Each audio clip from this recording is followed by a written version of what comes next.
Truth about Jump Force. Yikes, that sounds super intense. I feel like when I make this video, I'm gonna have to do like a super dramatic thumbnail and title so people are like, what's the truth? What do you know? In all reality, just me giving you my truth about how I feel about the game after I play the closed beta. So without further ado, let's get into it. What is going on, my super sandwiches? Rhymestyle here, and today I want to talk about the Jump Force closed beta. But before I start, I need two things from you guys as always. Number one, if you got a chance to play the game, or I guess the closed beta, let me know your thoughts in the comment section below, what you loved about it, what you hated about it. Give me like one of each. Because it's obviously going to be cases where you came across something that you hated, and in many cases you might have came across something that you love. But I want to hear one of both things because it kind of gives it that yin and yang of the game. Like the good and bad thing. I mean, some of you guys might have loved everything, and you might not have a bad thing, but like really think about this. Because I want this community to kind of talk amongst each other and see what everybody else is saying and kind of like get on the same page when it comes down to this game. Two, while you're at it, if you want to see more Jump Force content on the channel, whether we have an open beta or not, or definitely when the game comes out, hit that thumbs up right now. Because content creators, we don't know anything until you guys leave an interaction. Because like, I'm blind basically, so let me know. Hit that thumbs up and I'll make more Jump Force content happen over the course or the future, especially when the game comes out. So without further ado, yay or nay, Rhymestyle, is it a good game or is it a bad game? Man, that game is garbage. I'm just kidding. It was fun. It was a lot of fun, actually. Surprisingly, it was a lot of fun. Now, the reason why I'm kind of surprised, despite being able to play it before, I played it at E3, and I think I played it at another con after that. But it was only like one or two sessions, so not really enough to like kind of understand what to expect of the game. Going into the Jump Force beta, I had the mentality that this is going to be J-Stars 2.0. I'll have fun, and then I'll kind of get dried out real fast. Unfortunately, that was half right. Well, not unfortunately. Fortunately, it's a good thing. It was half right. It didn't get dried out to me. Now, to be fair, you only got the chance to play a closed beta with 4 sessions, and I only got to play half of those. I missed the second day because I was just gone during those hours, which again, is kind of the con to how they did the beta. I mean, I get it. It's a beta. They want to test stuff to see how it works, but at the same time, it's like, if you get lucky enough to get in, 2, you have to worry about whether or not you're going to be home at the time when they're doing the beta. The first beta on the first day was at 6 a.m. and then the second was at 9 p.m. and then the second day I completely missed. So that's kind of like one of those bad situations where I didn't really get to fully dive into the game. But again, for those 2 sessions that I played the entire time. 6 a.m. to 8 a.m. and then 9 p.m. to 11 p.m. I played every second of it and I loved every second of it. Jump Force is it. This is it, Chief. They did a good job. Bandai, you guys actually did a pretty decent job with this game. Now, my biggest fear going into this game is that we're going to get a J-Stars 2.0, but actually they end up being one of the best cons. What does that even mean, Ryan? Like, this is good or bad? I hated J-Stars. I love J-Stars. Like, why keep comparing to J-Stars? To answer that question is because J-Stars was a really, really fun game. For the first time in pretty much ever, not including the games that came out before that, like Jump Ultimate Stars, which I didn't get a chance to play.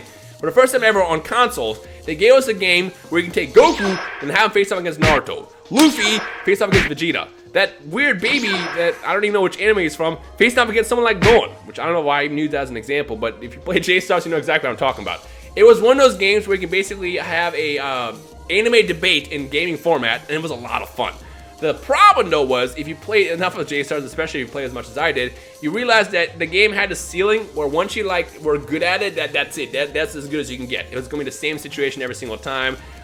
It was kind of unbalanced, which is weird, an anime game unbalanced. I've never seen that before. It was all over the place. But for what it was a lot of fun, and you can't deny that. I mean, every single one of my friends that I know, they love that game. It's just now we play so much of it, we can't even look at it anymore. So why the J-Stars comparison? Well, it's because it's got a bad stigma to it right now. However, it's not J-Stars, that makes sense. Put it this way. Tenkaichi 2, Tenkaichi 3, probably a top tier game to a lot of you guys. Easily top tier, top 3 at least, if it's not your number 1 game. The reason why I'm using that as an example is because Budokai 2 and 3 came from this game, Budokai 1. Budokai 1 was a bad game. It was an awful game. I mean, basically what they tried to do is they wanted to take what Budokai was, but throw in a 3D environment and give you like a unique and different way to play, and they accomplished it fairly well. However, Tenkaichi 1 was so bad as far as, mechanics and just gameplay, it just wasn't fun. But then they took everything that Tenkaichi 1 was, and they vastly improved it in 2 and 3, and they made a classic game. With that said, in my opinion, key phrase, my opinion, I have to like stress that a lot, I think that this is exactly the same situation. J-Stars is Tenkaichi 1, Jump Force is Tenkaichi 2, potentially Tenkaichi 3, whatever you want to call it. Because Tenkaichi 2 and 3 are very mostly the same game when it comes down to like mechanics and stuff. Obviously they're different games in their own respective ways, but for mechanics and gameplay, they're basically the same game. And Jump Force is that improvement. And I think like what they are shooting for right now, what they're giving us, it's solid. It's a lot of fun, like I said. They're giving us more characters. They've vastly improved on the combat mechanics that we saw in J-Stars 1. It's like It's exactly what I wanted to see with Jump Force, or with a J-Star sequel, if that makes sense. However, it's not quite perfect yet. There's a couple flaws out there that I want to talk about as well, that in my opinion, I'm kind of indifferent about. For example, one of the biggest concerns, or I guess complaints I should say, is a lot of people on social media were talking about that there's not enough health bars. One of the things I think is kind of pointless is it's a tag-based game, but it's not really tag-based, if that makes sense. Usually when you tag in and out in the game, you have different health. For example, Dragon Ball Fighters. If I'm about to get bodied, if Goku's getting bodied, I'll tag into Vegeta, full health, right? You know, keep the fight going. If Vegeta's about to get bodied, tag into like someone like Trunks, right? Or in my case, hit Beerus and you know, Goku Black. But you get what I'm saying.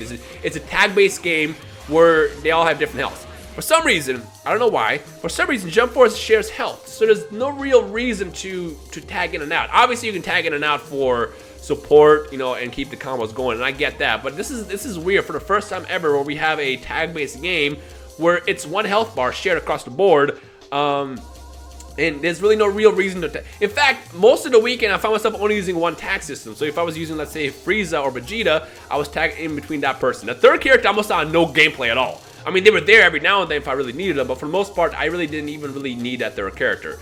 So that's something I would love to see improvement on. And going back to health thing, a lot of people were like, I want to see more health. Now, in my opinion, I think what the fights were and how long they lasted was pretty decent. I think the fastest fight I've had, where it was like a complete beatdown, was about 3 minutes long. And then on the average, the fights lasted about 4 or 5 minutes, which is similar to what we saw in J-Stars. But the problem again is the fact that they all share health bars. They're just kind of weird. Like, why would I tag out? Why would I switch out when Goku's getting beat up? Because if I switch out, I still have the same health. That's one of the cons. I don't know why they decided to do that. I feel like they wanted to do a tag-based game, but then they realized, oh crap, there's too much health now, and the fights are lasting like 10-15 minutes long, which I don't think is a problem, but obviously they think it's a problem. So Bandai, if you happen to watch this video, definitely work on that, make it more important to tag in and out. I mean, if you want to even give everybody a health bar and just split that amongst the health available, then go for it, but it's just kind of weird to have a tag-based game where it's not really tag-based, if that makes sense. But outside of that, everything else was fun. Like I said, you know, the combos felt very fluid. I mean, at times it was kind of clunky. What blew me away was the fact that this netcode in this beta was better than most games I've seen in a while from an anime side. How is a beta in Jump Force going to have a better netcode than all Xenoverse 2? Potentially even Dragon Ball Fighters, which is kind of wild. The only time where I saw issues with the netcode is when you load into a match, sometimes they might have that awkward stare down where it's all like, fight! Like, it would just like load depending on how long it took the other person to log in and out or whatever. But outside that, once the fight started, there was almost no issues ever. I mean, every now and then I might get like a spike for like a quick second, but outside that, that's it. Now, I might have just been lucky. It might have been just also because it was a closed beta, there were only so many people, there wasn't as much stress on the server. But from what I experienced, that beta had a really good netcode, which means when the game comes out, I have a lot of faith that the netcode is going to be great, which is the biggest fear with any anime game. Because like, when it comes down to it, no game out there has figured out a good netcode. Any fighting game out there, whether it be stuff like Street Fighter, Dragon Ball Fighters, the Soul Caliburs, the Tekkens of the world, no game has perfect netcode. But for what this was, and it being the beta, I think it was solid. And I have no fear without having any issues when it comes down to, you know, having wonky hit detection like we saw in games like Xenoverse. I think they're going to do a good job with it. But outside that, everything else felt very, very fluid. And again, being able to once again capture that same moment and feel that I had with J-Stars, where I took my favorite characters, put them on the same team, and beating down other characters from other anime, I think was awesome. I think Jump Force is definitely a game to look out for, and I feel like if they keep doing it right, this could be a huge anime game for 2019. And we haven't even seen custom characters yet.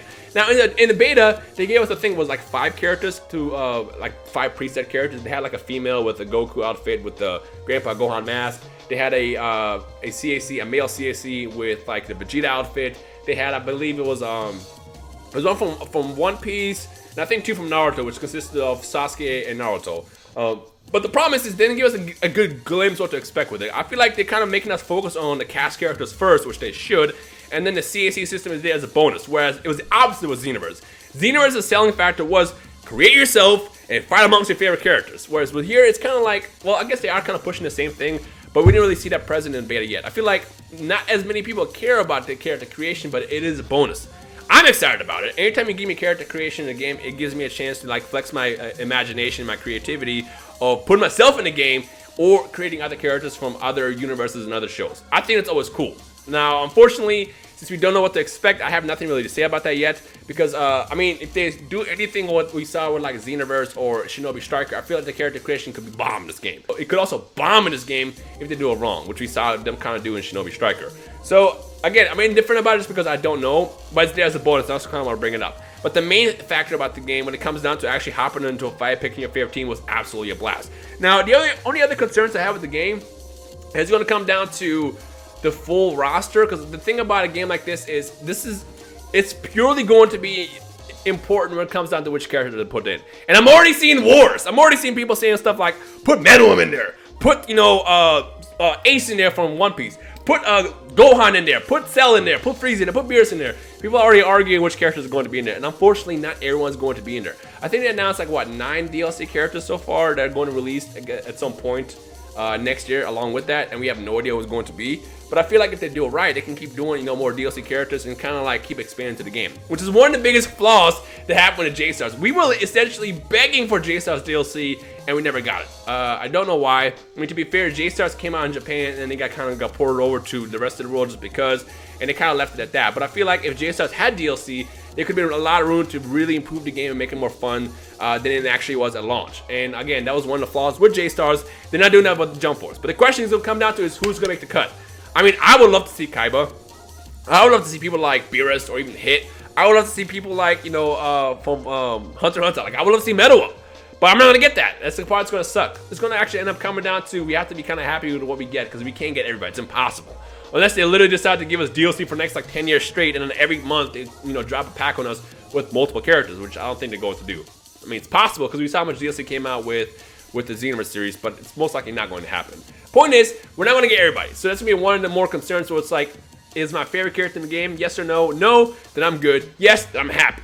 And it's going to come down to literally, it's going to cater to those people that have those characters. Now, obviously, if they take the biggest shonen, like for example, they have Yu-Gi-Oh in here, they have Hunter x Hunter, Yu Yu Hakusho, Dragon Ball, Naruto, One Piece, yada, yada, yada. If they take all the big characters, the important characters from each show, I guess it's kind of like making everybody kind of like most happy as possible. But it's still going to be a situation where you're going to be all like, man, I wish that so-and-so was in this game. I would absolutely love it. Or this is a make or break for me, and without this character, I'm not buying it. Comment section below, let me know which characters will make or break it for you. Like, what's going to absolutely convince you to get the game? And 2, what's going to make you not get it if they don't have it? Let me know in the comment section below. I'm kind of curious to see what you guys say. But overall, though, it was a lot of fun, like I said. The thing is we still haven't even got a chance to play with friends yet.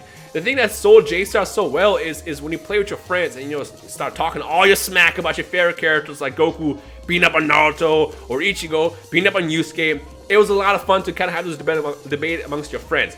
But in J-Stars, you're able to do that in a gaming environment. And we got to do that all over again, but we haven't even seen that yet in the beta because the closed beta was already in the matches. And that's one of the things that has me super excited about the game as well, because again, it allows you to have those fights and arguments that you had since day one with your favorite anime. And I think that Jump Force is going to bring that all back again, especially once you get into the ring with like Ichigo versus Yusuke or Kurapika versus like, I don't know, Vegeta. Like, you'll be able to like mix and match all your favorite characters of all time in one match, and I think it's going to be blast. On top of that, the game looks great.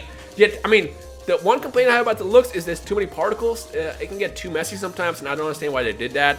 But when it comes down to the attack animations and the ultimate attacks, they did a great job. On top of that, the transformation's beautiful. I don't know, you guys haven't seen it yet, but like the build that we got a chance to play this past week, it didn't even have like all like the full features yet. Because like, for example, Goku, if you go into your awakening when your gauge is full, you're actually able to press the stick down again and go Super Saiyan Blue. Same thing with Vegeta, same thing with Frieza. Frieza has the golden form. Frieza also has the 100% form, which we haven't seen in a long time in the past games. So, I think Xenoverse is the last time we saw that, but you get the point. Point is it has transformations, and you know how much we love our transformations. So the game looks great when it comes down to the attack animations, the transformations, the fights. The particles a little too much, but if you can ignore that, it looks solid. It's a lot of fun. It's a blast, and I cannot wait for the game to come out. So with that said, let me know your thoughts and everything down below. Yay or nay? In fact, I'm going to have a poll in the top corner of the video that's going to say whether or not you're interested in the game or not. And you can actually see for yourself how many people are hyped for it and how many people don't care. And again, what I want you guys to do amongst yourself, and be nice to each other, for love of God, be nice, is talk amongst yourself what you hate about the game, what you love, and let's see where we're going to go at over the course of the next couple months as we get more information on this game. So again, February 19th, 2019, not 19th, February 2019.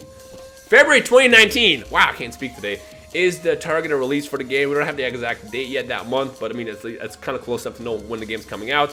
When the game comes out, we'll see what the full roster is going to be and where direction is going to go as far as different modes and stuff like that. But for now, the little glimpse that we saw this past weekend, I'm sold. I'm all for it. I'm on a hype train. I'm officially on the hype train for Jump Force, and I cannot wait to see what else they can do with the game when it comes out next year. So with that said, that's everything. If you have any questions regarding anything I talked about or anything I might have missed, feel free to tweet me out, Rhymestyle, or comment down below. But other than that, let me know your thoughts. Hope you guys enjoyed today. My name is Rhymestyle. I'll see you in the next video. Peace.